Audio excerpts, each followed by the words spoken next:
En esta dominica, que ustedes que han venido a esta parroquia María Madre de la Misericordia, quisiera centrarme en el texto del Evangelio de Mateo 5, 1, 12, donde se leen las bienaventuranzas. El primer elemento que yo quiero que ustedes tengan claro cuando salgan de este espacio, de este recinto, de este templo parroquial, es que no existe una sola bienaventuranzas, hay dos textos. La de Mateo, que corresponde a 8 bienaventuranzas, mientras que Lucas solo tiene 4. Ese es el primer elemento que yo debo de tener claro, y esto ya me está indicando que las bienaventuranzas tienen una intencionalidad, que están recogiendo algo, que están respondiendo a una necesidad. El otro elemento que tengamos claro entonces es que nos reduzcamos al Evangelio de Mateo y debemos de entender que la comunidad de Mateo es una comunidad mixta, donde mayoritariamente la comunidad de Mateo procede del mundo judío, de raza judía, de creencias judías, cuya madre es una judía, donde es heredero de la tierra prometida, de las promesas, del patriarca.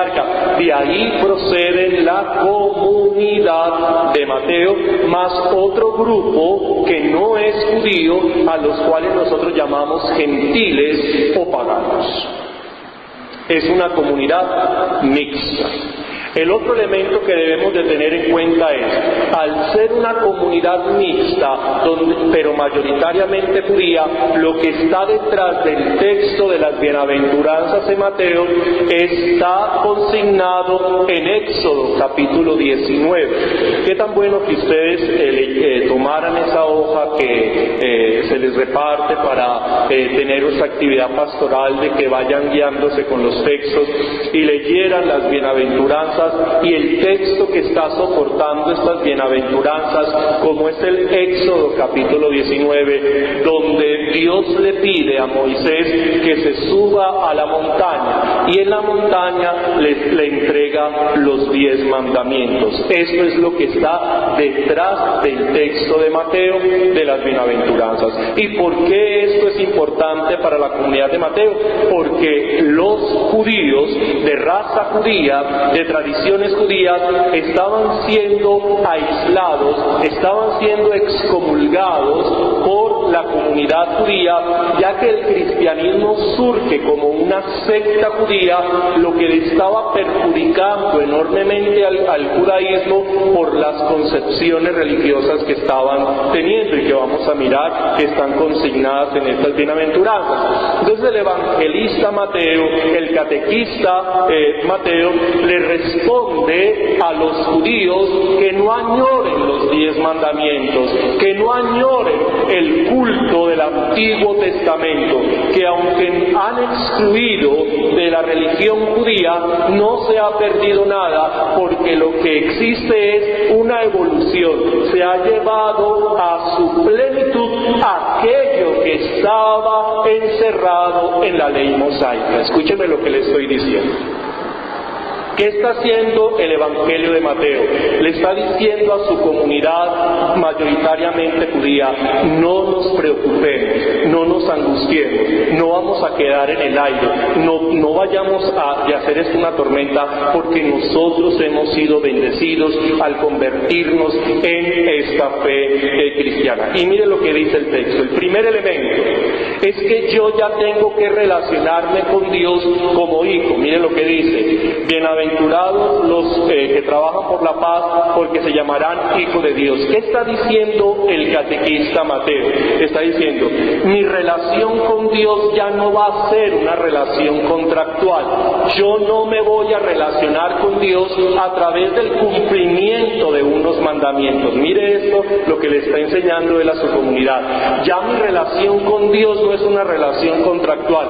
Yo cumplo los 10 mandamientos, entonces usted me bendice. Si yo falto a los 10 mandamientos, entonces usted me maldice. No, ya no existe esa relación contractual, sino que yo me tengo que concebir como hijo de Dios.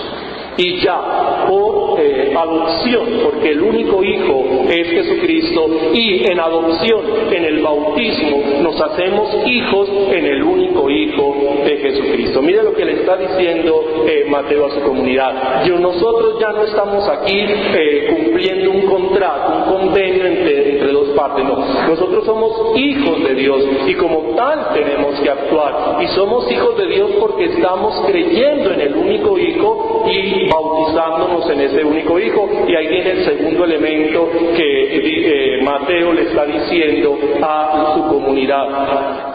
Y es que vamos a tener una relación distinta con Dios. Dice, dichosos los limpios de corazón, porque ellos verán a Dios. ¿Cuál es el Dios del Antiguo Testamento? Un Dios abstracto, un Dios único. Y lo que le está diciendo Mateo a su comunidad, a estas personas que proceden de la comunidad judía, es que Dios se ha revelado no como un Dios único, no como un Dios abstracto, sino como un Dios en comunidad. El Padre tiene al Hijo, el Hijo tiene al Padre, y del Padre y del Hijo procede el Espíritu Santo. Y por eso el Dios en el cual nos vamos a relacionar no será el Shabbat Sebaot, o como ellos lo pronuncian, Jehová Sebaot, porque así lo pronuncian los judíos, Jehová, es decir, esa J, esa H, esa B y esa H, que hoy nadie sabe cómo se pronuncia. Los judíos dicen que le llaman a esas 4 letras, le dicen Jehová y nosotros le decimos Yahvé. ¿Cuál es la forma, cuál es la correcta pronunciación? Tendríamos que tener un aparatico y traernos un judío de 2000 años antes de Cristo para que nos diga cómo se pronunciaban esas 4 letras. ¿Por qué? Porque el hebreo que se habla hoy es descendiente del arameo. Realmente ellos tomaron el alfabeto arameo y empezaron a construir lo que hoy es el hebreo. Es decir, que el hebreo en el cual se escribió las Sagradas Escrituras, eso no se habla hoy, eso no se habla. Y la pronunciación de muchísimas palabras del Antiguo Testamento no se saben cómo se pronuncian. ¿Por qué? Porque estos parlantes de lengua materna hebrea no existen. Lo que hoy hay es el hebreo que surge de la mezcla con el arameo y es lo que hoy se tiene. Por eso estudiar el hebreo bíblico es estudiar un dialecto. Entonces ellos llamaban a su Dios Shabbat Sebaot, el Dios de los ejércitos, el Dios celoso. Y lo que está diciendo Mateo es que Jesús nos enseña un Dios amor, un Dios que en sí mismo es amoroso, porque el Padre ama al Hijo, el Hijo ama al Padre, y entre el Padre y el Hijo procede el Espíritu Santo. Y nosotros estamos en esa dinámica, nos tenemos que meter en esa dinámica del amor de Dios, creyendo en Jesús, incorporándonos en el bautismo. Mire que eso, dice Mateo, eso no nos lo ha dicho la ley, eso no nos lo ha dicho la ley mosaica, hasta allá no nos llevó la ley mosaica. Por eso nosotros no hemos perdido nada. Primero estamos considerando y relacionándonos con Dios amor, y segundo nos ha constituido su hijo. Por eso dice, a vosotros no os llamo siervos sino amigos, aquellas personas a los cuales ya nos ha acercado la divinidad. Y esto conlleva tres realidades que está diciendo Mateo. Si yo soy hijo de Dios, si todos somos hijos de Dios, entonces tiene que existir la fraternidad. Entonces aparece el desprendimiento. La tierra no es de nadie, por eso hay que compartirla. Es lo que dice, bienaventurados los desprendidos, porque de ellos es la tierra. ¿Ve? Luego dice, hay que manejar la misericordia y la solidaridad.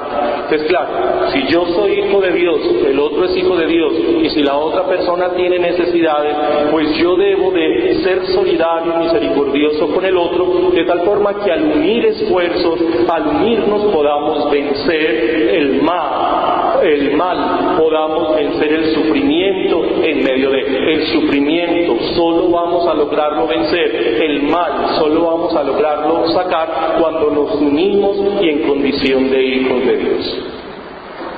Y el otro elemento que maneja las bienaventuranzas, ya para terminar, es la justicia.